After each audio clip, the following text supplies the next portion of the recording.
শ্রী সুজিত বসু মহাশয়কে একটি স্মারক দেওয়ার মাধ্যমে আমরা বরণ করে নিচ্ছি।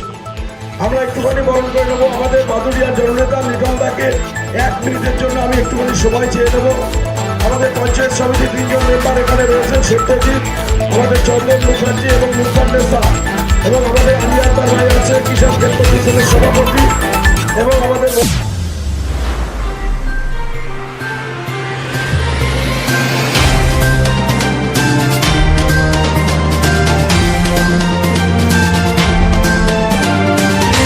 কংগ্রেসকে জেতানো দরকার।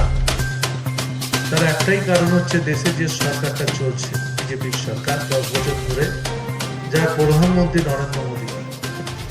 আমি শুধু মানুষকে বলবো, শুধু একটু আপনারা মনে রাখবেন যে 2014 সালে যখন এই সরকারটা গঠন হয়নি,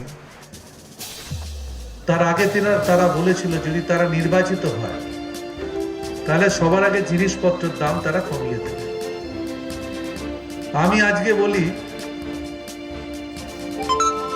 মানুষের যে সমস্ত নিত্য প্রয়োজনীয় জিনিস আছে, যেটা রোজ আপনিও খান আমিও খাই, চাল আছে, ডাল আছে, তেল আছে, সর্ষের তেল, নুন আছে, চিনি আছে, 10 বছর আগে যা দাম ছিল, মানুষের ক্রয় ক্ষমতা কমে গেছে, মানুষের রোজগার কমে গেছে। ডালের 70-80 টাকা কেজি ছিল, সেই ডাল আজকে 140-150 ডাল পৌঁছেছে, 180-তেও কেউ ডাল বিক্রি করছে, কোনো নিয়ন্ত্রণ নেই। তেলের দাম, সেটারও দাম ছিল 70-80 টাকা, আজকে 140 টাকা তেলের দাম, সর্ষের তেলের দাম।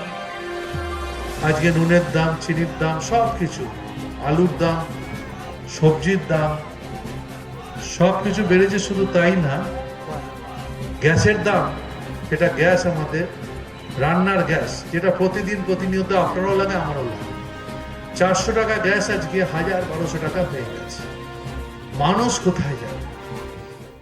কেন্দ্রীয় সরকারের যন্ত্রণা, যেটা বিজেপি সরকার যে বড় বড় ভাষণ দিচ্ছে, মোদী সাহেব টিভি খুললেই যে বিজ্ঞাপন দিচ্ছে, আমি বলি ওই বিজ্ঞাপন যদি না দিয়ে এই মানুষের জিনিসপত্রের দাম কমাতো কিংবা গ্যাসের দাম কমিয়ে দিত। আজকে গ্যাসের দাম 400 টাকা থেকে আজকে 850, কিন্তু 1200 টাকা অবধি মানুষকে রান্নার গ্যাসে দিতে হয়েছে।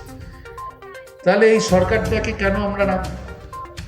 এই সরকারের বিরুদ্ধে আমরা কেন যাব না? এই সরকারের বিরুদ্ধে কেন আমরা বলবো না? আজকে তারা কিছু হলেই বিভাজনের কথা বলে, ভাগের কথা বলে, বিভাজন। আমাদের ভারতবর্ষে বিভাজন কেন আমরা চাই? ভারতবর্ষ যখন স্বাধীন হয়েছিল, কে হিন্দু কে মুসলিম এটা বিচার্য ছিল না। আমাদের মনে এটা কখনো আসে না। তার কারণ আমরা মনে করি, আমরা যারা বসবাস করি বাংলাতে, এখানে সব ধর্ম বর্ণের মানুষরা আমরা একসাথে বাস করি। বাংলায় যেমন দুর্গা পুজো হয়, কালী পুজো হয়, জগদ্ধাত্রী পুজো হয়, বাংলায় তেমনি ঈদ হয়।